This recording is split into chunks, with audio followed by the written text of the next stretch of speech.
അറിവിൻ്റെ പ്രകാശം ഉള്ളിൽ നിറയുമ്പോഴുണ്ടാകുന്ന ഒരു സന്തോഷമുണ്ട്. അതാണ് യഥാർത്ഥ സന്തോഷം. ആലസ്യത്തിൽ നിന്നും പുറത്തു കടക്കുക എന്നതാണ് ദുഃഖനിവൃത്തിക്കുള്ള മാർഗം.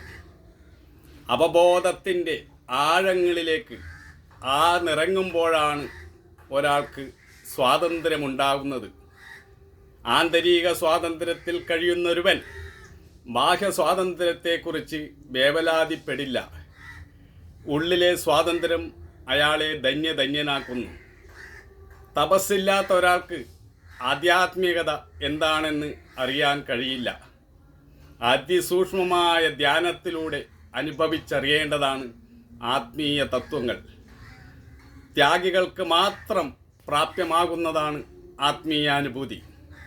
ത്യാഗത്തിൻ്റെ മറവിൽ ഭോഗത്തിൽ മുങ്ങുന്നവർ പാമ്പിൻ്റെ വായിൽ അകപ്പെട്ട തവള ഈച്ചയെ നാക്കെത്തിപ്പിടിക്കാൻ ശ്രമിക്കുന്നത് പോലെയാണ്.